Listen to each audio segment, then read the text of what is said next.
Well, hi there. My name is Dusty Gannon. I'm the lead singer and guitarist of Vision Video, and you are watching musicfiends.com.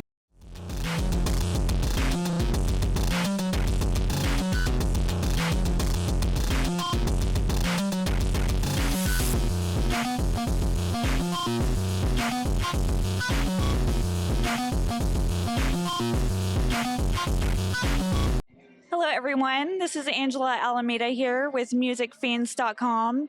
Today we are at Tulips in Fort Worth, Texas with Dusty Gannon from Vision Video. Oh, hi there.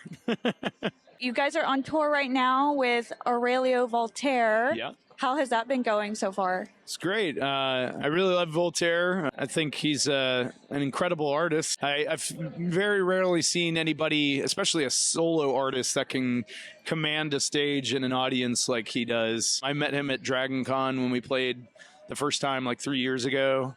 And yeah, he's a quirky guy, but so am I. And you know, we're like birds of a feather, I think, in a lot of ways. So it's been cool. Yeah. I haven't seen him before, but he seems like a very interesting character. He's really great at like telling stories in songs. His banter is like top notch. So you'll have a good time.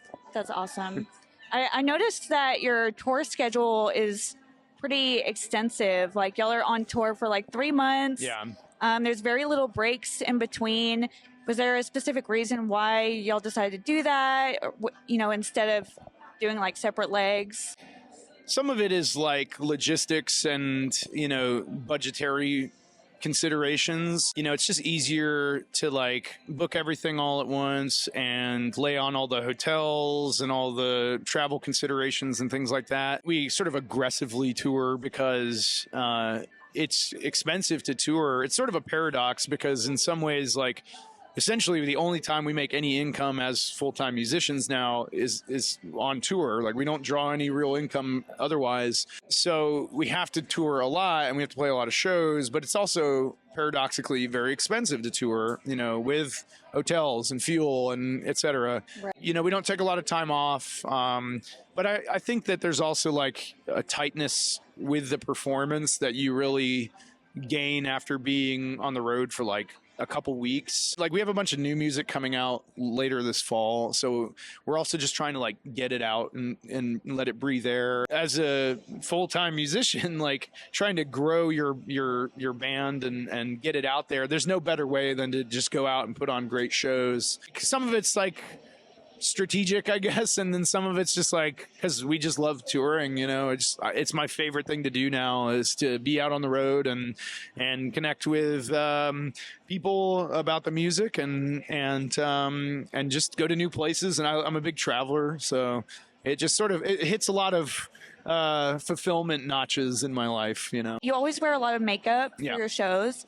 So I wanted to know, is it hard to do makeup like every night for every show? Because I know, like, for me personally, Yeah. when I do heavy makeup just for like 2 or 3 days in a row, like Right. my face and eyes get irritated. So how does Yeah. that go? Yeah, no, it's a great question. I think kind of like most things with touring, like it becomes a very like muscle memory thing. Whereas in the beginning of the tour, it's like kind of a hassle and it's like, oh, I got to do this thing. And I mean, I always enjoy it inherently because I view it as part of the broader artistic expression of like performance, and I just love doing makeup. I think it's always like a challenge and it's always interesting. But when you get a couple weeks into the tour, it becomes easier. I have like a couple looks per tour that I usually do, and I kind of stick to them, and it just makes it easier because I'm not like having to think like, well, how do I want to do something new? Or, you know, it's like I'm doing one of the three, you know. Whereas when I'm at home, I might do like different stuff all the time. Yeah, as far as like skincare, it's actually a really important thing. I have really sensitive skin, and I have a very, very strenuous cleansing process every night, and that's the pain in the ass, is actually not putting it on, it's getting it off every night. And then like whenever we have like month-long tours, usually somewhere in the middle, I'll like go get like a I'll have my bougie day and I'll like spring for like a facial.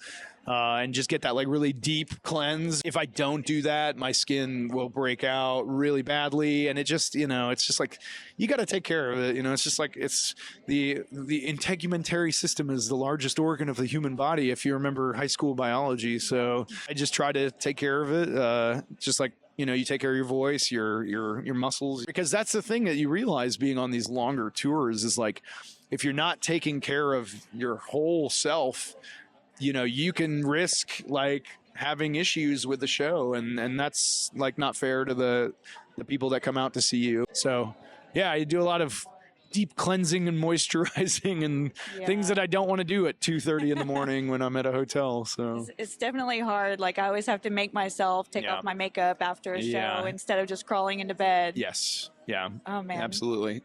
A little while back, you did a little collaboration with Aurelio on his album For the Labyrinth. What was that experience like? Yeah, that was amazing. So he called me up not long after Dragon Con that year, and he was like, hey, I'm working on this concept album. It's essentially a spiritual successor to, Labyrinth, and it's called The Black Labyrinth. And I have David Bowie's band, much of his bandmates on the record. And he's like, I would love to fly you up and bring you into the studio here in New York and have you do some backing vocal stuff. And I was like, yeah, absolutely. Like, yes, 100%. So went up to New York, recorded over just one day, really. But it was really fun because he gave me these couple tracks that he wanted me to do backing on. But I ended up doing sort of character work for some songs. Like, so there's a lot of tracks on that record where I'm going like, yeah, it's me, or like something weird like that. And I don't even remember like all the parts because there's a lot of them actually. But it was just really cool being in that studio and like seeing all the layers of the raw tracks that, these amazing performers came in that worked with David Bowie. And then, we just hung out in New York for a couple days and had a great time, and, went to like the Beatle House and like all the kind of cool spots that Voltaire usually haunts. And it was a great time. It was a really like rewarding experience for sure. It seemed like it would have been a lot of fun to do that. Yeah, for sure. Your music video for your song Stay that just came out recently. Yeah. It's a really cool, beautiful music video. Mm-hmm. And you feature one of your fans who is a trained dancer. Yes. And they also do sign language during the song. Yeah. What was your inspiration behind that, or like what brought that idea for the video? Yeah, so Lark is in like the LA area, and they are a person that experiences deafness, and they can hear on a very like marginal level, but they are like a musician themselves and a professionally trained dancer. And I've met them, in person several times at shows. We actually did like a small collaborative video back for our second record. That was really cool. Stay is a song that is all about sort of, mental health. And for me, it was like dealing with my PTSD from my time in the military and really moreover in the fire department. And it's really at its core, it's about like dealing with mental health adversity and fighting your own brain and fighting through struggle. I just felt like that was something that Lark would really understand, having to experience such a intense sensory disability. And I felt like just having like trying to rack my brain around how to physically do a video for that without it coming across as like too literal or anything like that. Because it's kind of a nuanced and difficult subject matter.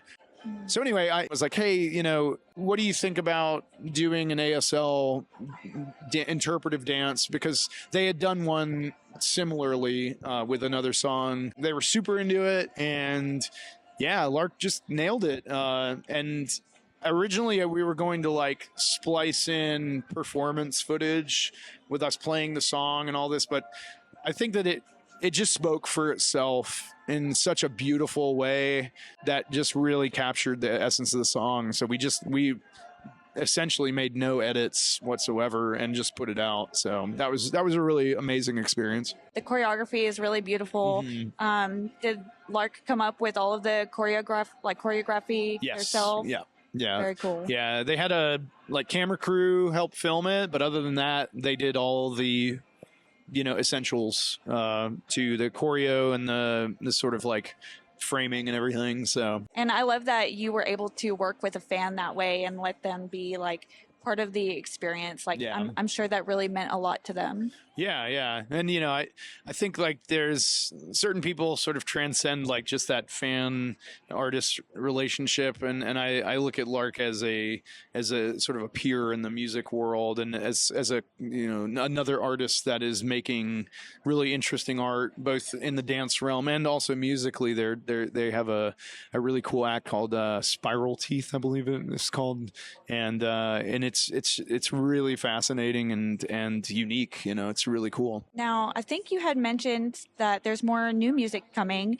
Yeah. Are you planning on releasing a new album this year? Yeah, okay. For sure. So that track and a couple others that'll be out this summer are all in the body of work that is our third LP. It's called Modern Horror, which I think is very apropos to the times. It's that'll be out in October. It's going to be a 11 or 12 track record. It's going to be a very interesting record because it's sort of a departure from our first two. It's a lot more guitar driven. It's a lot more, I would say, late 70s, early 80s, heavy post-punk. It's more aggressive. It's very angry at moments.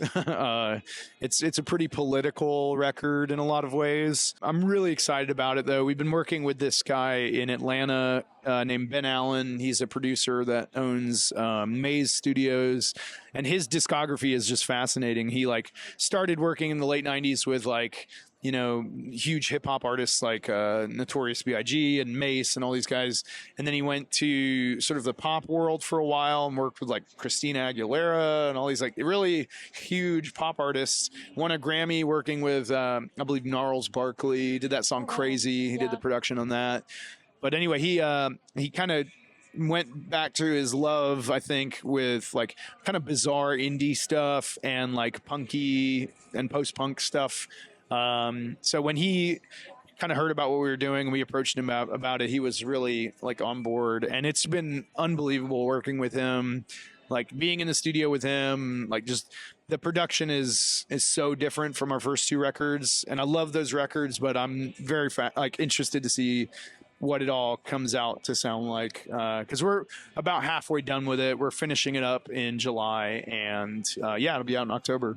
So. Awesome. I was trying to find some information about it when I was doing my research, but I couldn't really find much. So I was like, has he announced a release date or not? I wasn't really sure. So yeah, we've been kind of, we're a totally independent band still. So we don't really, I don't spend a lot of time worrying about specific dates until it's very clear. Gotcha. Because, there's a lot of considerations that you have to make before putting out a full length record. For example, can we get vinyl? Can we get CDs? Can we get the physical stuff? Can we lay on any amount of press or whatever, or maybe not at all? I don't know if we're going to do much of that at all this time. There's all these weird, more boring, administrative tasks surrounding releasing a record that make it easier if you don't put an exact date this far out. But I do know firmly it will be October for sure. So awesome. Probably mid-October. That's my cop-out way of saying sometime in October. I think that's the perfect time because it's spooky season. Yes. So I love that. I'm super excited to hear it. Yeah. You became kind of famous on TikTok for this goth dad character that you created. Right. I've always wanted to know, how did the goth dad character come to be? Basically by accident. I do these things when I'm writing songs. I make these things, I call them scratch tracks. It's just little demos at my home studio where I'm I'll have a guitar riff and I want to know how the vocal melody might lay over the guitar riff. So I'll just sometimes come up with sometimes it's like literally gibberish, but sometimes it's like joke words and lyrics. I had this like one little riff one day, and I had just met our original bass player's dad, who was Midwestern, and there was something just so funny and like quirky about that, and like kind of hyper wholesome about his parents. I came up with that little song, and that's where it all started. It was just like, Goth Dad is slightly embarrassing, but still kind of cool. Goth Dad, he'll brag all about how he saw the Cure back in the 80s. Goth Dad. And I was like, oh, that's funny. And I showed Dan, our original bass player, the video, and he was like, oh, you got to post that. That's like hilarious. And I was like, okay, and I didn't really think anything of it, and it just exploded. But people were like, well, what does he do? Like, I was like, what do you mean? They're like, is he like, what is this, like a character? And I was like, oh, okay. All right. I was a theater kid in high school, and I really loved acting and doing all that stuff. And it'd been a long time since I've done anything in that realm. So I was like, oh, this is kind of a fun little thing that I could do. And yeah, I made a few videos, and it just like kept catching on. It's been a really fun experience doing that stuff. I haven't really done much of it for a while because part of it is like a lot of fun, and I know that it's very valuable for people that don't have necessarily like a positive male role model, especially like an alternative one, like a goth dad. Yeah. That's accepting of things that are not in the mainstream. And I really value that. And that's like really important to me that like that resonates with people. I have to be like kind of in a good mental space to do that stuff, because a lot of it is very tongue-in-cheek, and there's a lot of levity to it. And my perceptions of the world have not been full of lighthearted feelings in the last like couple years, especially the last year. It's not to say I'm like done with all that content. Like I will still do it at some point. I just have to be in the right frame of mind for it. I'm really glad to know that like interacting with people at the shows, like that those little videos like bring some comfort to people, even if it's just a small thing. Like that's a really cool feeling to know. Yeah, So. that was actually the next thing I was going to bring up is, kind of how did you feel knowing that, people were inspired by you and looked up to you, and, they discovered you because of that character. Goth Dad as a character is this like very hyper wholesome, very warm, understanding, just unconditionally loving kind of character. And like, I am not that, like I am a human being, and I am a very flawed human being. I look at that character as something that I wish that I truly was, like all the time. Yeah. There are parts of me in that character. I'm a very cheesy, like goofy, like I'm full of actual terrible jokes all the time, to my band's chagrin, I'm sure. It's sort of an exaggeration, and it's something that I wish that I was absolutely like. Kind of like an alter ego. Yeah. In some regards, maybe just on the internet. I'm glad that even if it is a character, that it does bring value to people's lives in any way, shape, or form. I just hope that people remember that that it is a character, and that I am. Like I said, I'm a very flawed person. I'm by no measure like anywhere near as actually wholesome as Goth Dad. I have a very foul mouth. So. Well, at least a lot of people have discovered your music that way, so Yeah. that's a good thing too. Yeah. I mean, it is sort of inextricably tied to our ability to play music like full time as a profession now, to that character. So I'm like super grateful for it. And I don't mean to like speak in a derogatory term towards the character that I've made myself, but I think there's a duality to all this stuff, and the music of Vision Video is a very opposite regard to Goth Dad as a character. Like the music for me is all about incredibly difficult, horrific, tragic things that I've been a part of or seen or experienced. And those are not really like things that Goth Dad really breaches into a lot, because it's just so opposite, Yeah. I want Goth Dad to be something that people, when they see that character, they're like, oh yeah, that's like, this is a cool, like like immediate warmth, immediate levity and feeling of comfort and not having to be anything other than who you truly are, Yeah. So, what would you say are 3 bands or artists that have inspired you recently that maybe people wouldn't expect? Well, we just played a couple shows with an amazing band from Louisiana that I think is just so good, Dolores Galore. It's like if Sade was goth. It's so good. It's like so smooth and cool and dancey and just like, it's just, yeah, they're amazing. So they've really just like picked my ear. Like this couple shows we played with them, I was like, wow, this is amazing. This isn't maybe surprising. I don't know if anything that I listen to is like surprising, but I've really been re-listening to The Sound a lot, which is like, really great early post-punk band. I just think that their like guitar work and the vocal melodies are just like so good, and it's like really political and raw. And yeah, that's something that I like certainly aspire to bring into like our music, is like raw truth, sort of at all costs. And a third one, let me think. I got to think of one that is maybe surprising.